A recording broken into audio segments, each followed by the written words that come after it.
Funding for To the Contrary provided by the E. Rhodes and Leona B. Carpenter Foundation, the Park Foundation, and the Charles A. Freoff Foundation. This week on To the Contrary, why women are leaving the workforce. We discuss the state of the job market and Democrats' attempt to rebrand and leave woke behind. Will it work?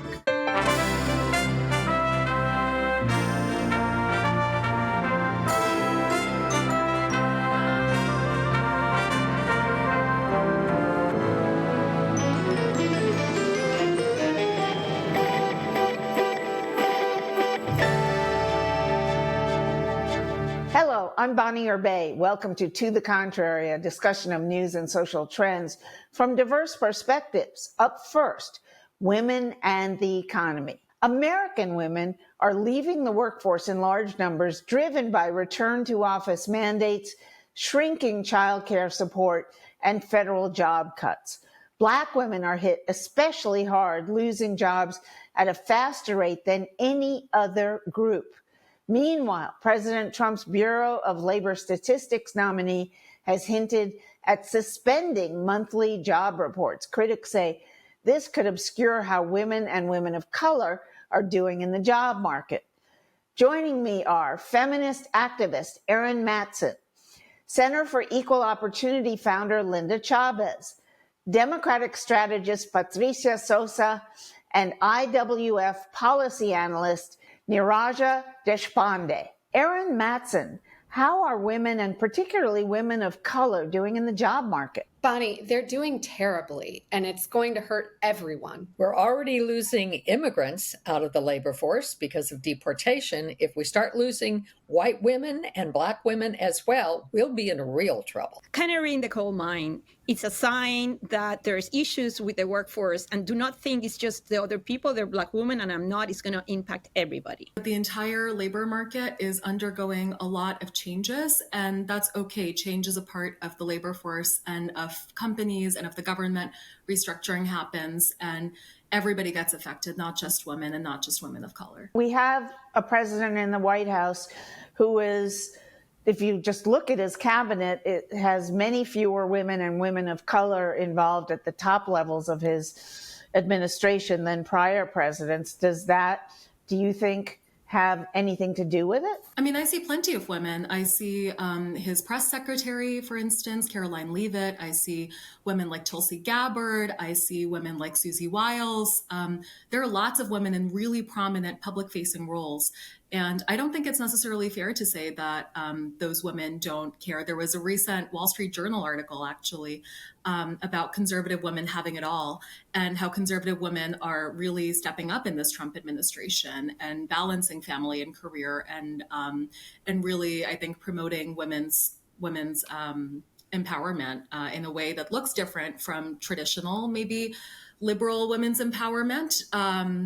Traditional is maybe a funny word there, but it looks a little bit different, but it's still there. And I would not say that there's any sexism or misogyny here. Patricia, how are women of color seeing it? I think there's less women, and he's really fighting Black women in leadership. The latest is that member of the Federal Reserve Board. Hopefully she will be able to keep her job because he has no right to fire her. But the most important point here is the policy and the impacts of the policy. We've been debating childcare forever, for the last decades in the United States.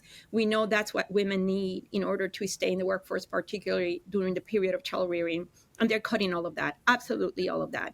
And the flexibility that women earned or gain during COVID also been taken away. So we know what we need to do in order to support women, and they're not doing it. So yes, you can have all the values in the world, and conservative women could feel really, really good about themselves because their values are reflected in the administration, but in practice, in terms of what women need to be able to be in the workforce and to have motivation to have children. Let's start there. If you want more children, women need a good job that they're going to feel they're going to be able to support their families, and these policies are not providing that to them. Does anybody feel that we're going to start losing population? We are. Because women are not going to want to have children? Absolutely, we're going to start losing population. We are going to see a birth dearth for two reasons. One is what Trump is doing on immigration.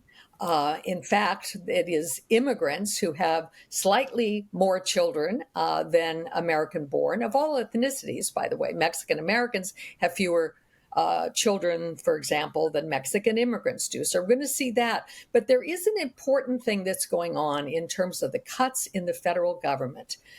Blacks in particular are more likely to take government jobs, and that is because of a history of discrimination in the private sector, and so they gravitated towards government. Black women were represented in twice the numbers as their proportion of the population in federal jobs. So you start slashing government jobs, and of course it's going to hit Black women more. Erin, do you think women of color are watching this and care about this? Oh, absolutely, Bonnie. And I want to name the problem. Living through an authoritarian takeover sucks. It sucks for everyone. And one of the ways we're seeing this expressed is the brain drain of women from the workforce and women of color from the workforce. And what we know is, just as Linda was saying, women of color have been especially represented in the federal government. So when everybody is getting fired, we're talking about women getting fired. We're talking about Black women getting fired. We're talking about women of color getting fired. And this is, as I said in the beginning, this is everyone's problem. This is not just women's problem. This is not just a problem as a feminist who has fought my whole life for women to have a fair shake and an ability to participate in public life. This is the fact that the economy is going down the tubes for everyone. Consumer confidence is plummeting. Things are too expensive. We know that with Black women in particular, more likely to be top earner in the household. This is something that hurts all of us. Neeraja, what do you think? Are women of color upset, worried, feel like the world is, or at least the job world is turning against them? I mean, I'm a woman of color and I certainly don't feel that way. I think, listen, I'm 24 years old. I turned 25 in a month. I will say I am on the younger side, right? I hope to have children. I think the women in my friend groups, the women that I interact with, liberal or conservative, they still hope to have children. I think, I think the idea that somehow we all have this homogenous view of the job market, of our lives, just because of who's in power. Who's in power changes every 4 years. It changes every 2 years with Congress. Deciding that you're going to live your life based on who's in office, whether it's Biden or Trump or someone else altogether. I think, that's not something that I think most women want, right? Most women want autonomy. They want the ability to do with their lives what they want. They want choices.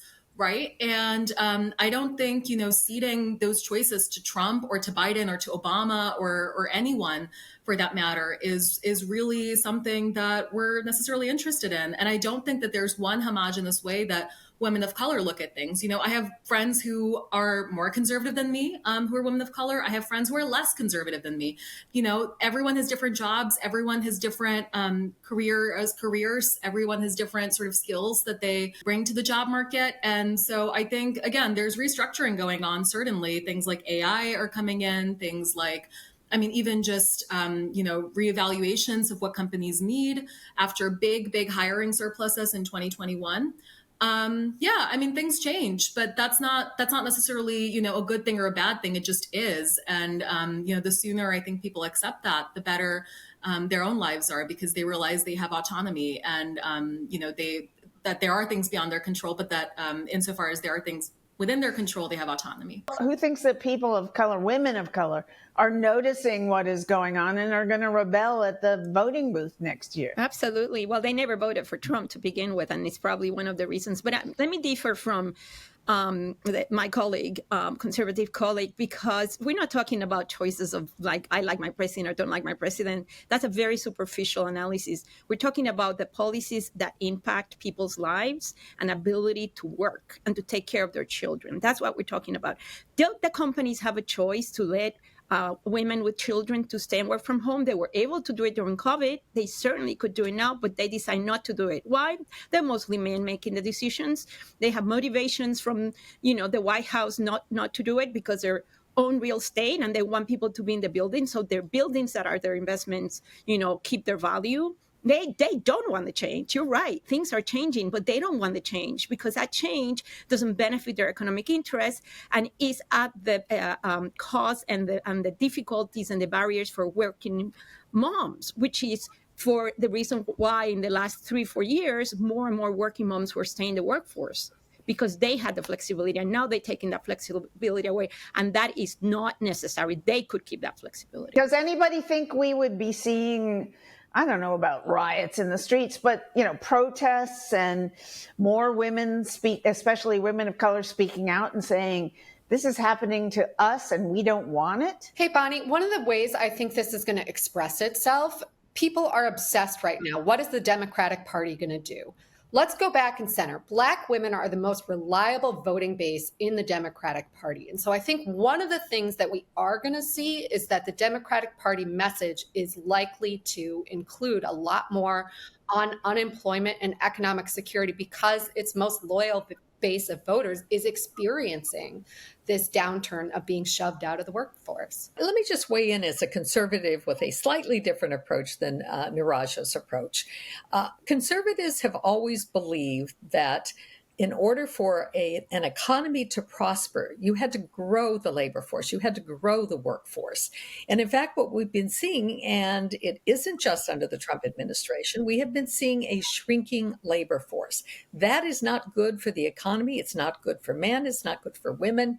And we do need to take a hard look at why this is happening. I agree with Patricia that during COVID and the aftermath, we had a lot of women who were given the opportunity to work from home. As somebody who started working at home in 1987 and worked for many, many years from home, it is not just a luxury, but it actually makes it possible to be able to balance family and work. And I think a lot of employers know that, which is why there are more flexible rules even today. But we have something structurally going on in the U.S. economy. AI may be part of it, but I think it's not the whole story. And it is something that is going to dramatically affect all of us. But does anybody agree with me that they feel like if there were this huge wave of frustration and anger about, Trump cutting back quite purposefully on asking companies not to help women with things such as job sharing or working from home, and really trying to knock job policies back to, some would say, the 1950s. If he thought that was going to hurt him politically, wouldn't he not do it? I would just say that he's not doing that. I think there were a lot of regulations during the Biden years, during the Obama years, that made it more difficult, actually, for women to have flexible options because of laws around independent contracting. That's something that Independent Women, the organization I work at, has done a lot of work on. Right. So I think when you look at deregulatory measures from Republicans, those actually help women. And I think one other thing that I'll note about remote work, I work at an organization that operates completely remotely. Right. I work with a lot of moms, a lot of working moms, but I also know a lot of organizations that are hybrid. Right. A lot of organizations that do operate best with people in office 5 days a week. I don't think it's necessarily that they're just trying to get women out of the workforce. I don't think that's necessarily what's happening. I think the point is that some companies work best in person. There is magic that happens in person that doesn't happen remotely.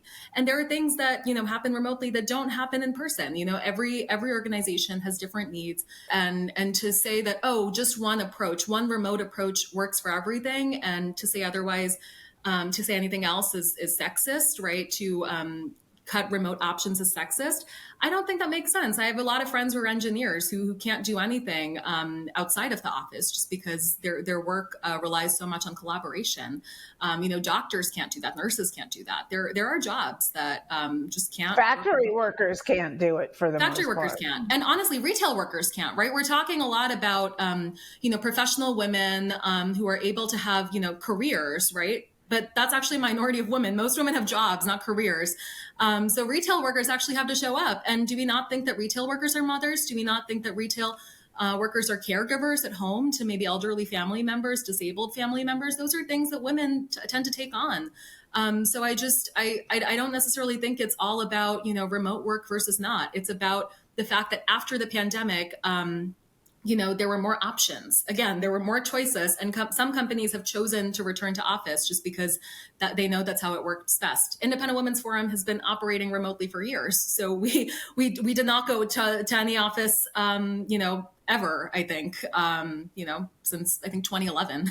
Well, Bonnie, I think the work from home clawbacks is a real issue that is driving some women out of the workforce, that it's making very hard for them to participate and is resulting in a brain drain for the company. And they're losing real talent and skill, and women are losing their jobs as a result. But that's one issue. I think another issue that we need to talk about that's much more difficult and systemic is what's happening with childcare. Because of these absolutely bananas, berserk federal funding cuts that have been done by King, pen stroke, contrary to what Congress has allotted. First of all, some of the grants for childcare have been yanked. So there's issues with childcare centers that are not able to provide services. Another major factor, Linda touched on this earlier, the crackdown on immigration and people in this country who want to be here, who are working toward ways of citizenship and having that denied to them, that is resulting in a massive loss of childcare options as well. And that is a bigger issue. I think it's convenient to point toward, women are making these choices to leave because of X, Y, Z. But if you can't have your kids cared for, you really can't work. It's just a fact. And that is a huge piece underpinning. And that is happening as a direct result of what this government has been doing. And Linda, you have a book that just came out called The Silver Candlesticks, a novel that you wrote. Why aren't we seeing more women like you coming forward and say, I couldn't have my book published if it weren't for working from home? I have worked from home forever. Like Neeraja, I headed up the Center for Equal Opportunity for 30 years now, and worked remotely for that. But I've also been a fan of the kind of collaboration that takes place in offices. If you are a writer, writing it in an office apart from other people is probably the best place. But if you need to collaborate with your fellow workers, that's good too. And I agree with Erin that choices in terms of, who cares for your children, we just don't have the number of people we need who are able to provide that kind of care, whether it's in the home or in daycare centers. And employers have in the past, stepped up and offered their workers choices to be able to bring kids to work in daycare centers. And it's really too bad if we're seeing less of that, because we are 50% of the population. And if you're going to, basically make it difficult for half of the population, and by the way, the better educated half of the population in recent years, it's going to make it very difficult for your company to succeed. Democrats have to run on defending the Constitution and democracy. Really, that should be the number one. That's the biggest challenge we have right now. But I do think that they should not build an agenda of bringing back what it was. What it was is gone. It's really being creative on solutions. And what we are going to see is more state and local funding and policy. And that's what we're fighting for, because right now what they're doing is what they accuse the Democrats of doing. I'm talking about the Trump administration, which is imposing their views in all states and all cities and all communities. And, I live in Washington, D.C. I live in an occupied city right now, in which, I see some of the basic rights of many of my residents, and definitely the immigrants being stepped all over. And really the reason why the Democratic brand is so, has such a bad reputation right now, and they're doing so poorly in the polls, is because the citizens are objecting to what's happening. The majority are. The polls are against Trump on even his immigration stand, which always been his strong point, on the economic policy, on the tariffs, but they don't see the Democrats as bringing a solution to the problem. And I think that's really the issue here, that they need to be very creative. And the most important thing that they need to defend is democracy and the Constitution. All right. And you all, let us know what you think. Please follow me on X, at Bonnie Urbay. From the job market To politics. Democrats are struggling with a weak national brand, reeling after their party's losses in the last election. A new generation of younger Democrats are pushing to take over from the party's aging leadership, using social media and grassroots energy to connect with voters. But we don't know which direction the party will take us in the coming months and in the upcoming midterm elections. One attempt to rebrand the party focuses on running national security moms, candidates who fit the bill, including Abigail Spanberger and Mikey Sherrill, who Democratic strategists describe as tough, capable, and relatable. So are these the kinds of women, Linda Chavez, Democrats should be looking to pick back up the House if they can, or gain seats in Congress, or just do better than they did last time?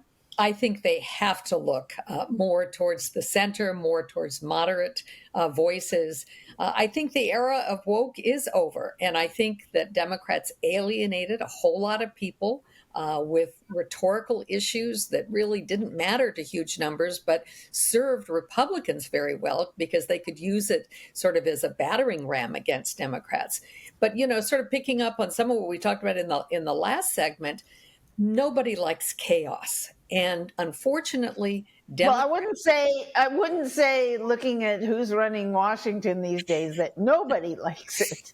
Well, I think, you know, frankly, you know, putting troops on the street and making it look like a military occupation gives a sense of order. It may not be what the order that we want, but I think that Neeraja was right in terms of the impression that our country has gotten out of control and crime has gotten out of control. It isn't just blue cities. Nashville and Memphis have higher homicide rates than Washington, D.C. does, and those are red states. So it's not necessarily a political issue.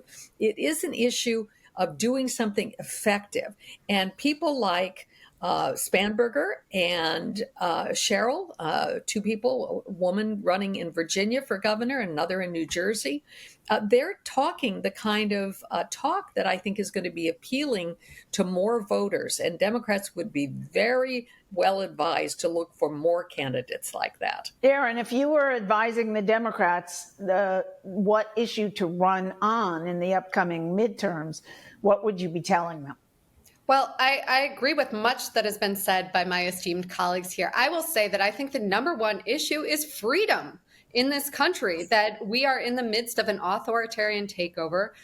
Patricia was calling it democracy. The fact is, when freedom of speech, freedom of everything is being curtailed, that's a critical issue. And we want everyone to participate. In terms of candidates themselves, I think we're going to see a range, and that's okay. You know, I also want to push back on this idea that it's just Democrats versus Republicans. We are not in a traditional moment right now.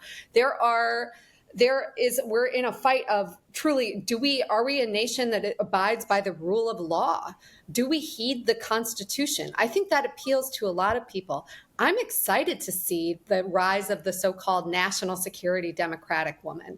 You know, I just saw pictures of the head of North Korea, Russia, and China marching together. Our country is in a state of decline. This federal government is frankly destroying our country and destroying what we have been and what we have stood for. And so it's going to take candidates and messages of all kinds, and it's okay. The Democratic Party is in a moment of figuring it out. I don't think we should draw extraordinarily broad conclusions about what has been as the problem. Let's name one of the things that was Joe Biden should not have run. He was a disastrous candidate. And so it's hard because we don't have a clear set of data of what would have happened if we would have actually had a non-tremendously flawed candidate. I mean, I'm obviously not a Democrat, so I think that's their call to make. But I mean, young people are going to be the future. I tend to worry that young Democrats, like young Republicans, actually, I think young people on both sides are very partisan, very extreme sometimes. I worry about that. And, as Erin said, I mean, I do agree that this country shouldn't be about Democrats versus Republicans. I disagree that we're in an authoritarian takeover of this country. But I do agree that, there is commonality, there is common ground. And I hope that as, the young generation ages a little bit, we moderate on both sides. Rather than falling into extremist traps. That's a real concern of mine. And I'm not super optimistic about young Democrats in this regard. I see people like Zohran Mamdani in New York, who seem like very far left socialists. And I'm concerned about that. I really am. And that's maybe not the answer you were looking for, but I think that's really going to be the future of the party. And there are some things that, they can learn from the older members of the party, even if I disagree with those older members.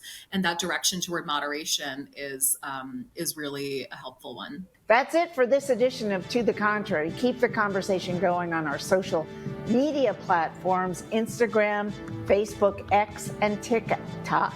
Reach out to us at To the Contrary. Visit our website. The address is on the screen. And whether you agree or think to the contrary, see you next time.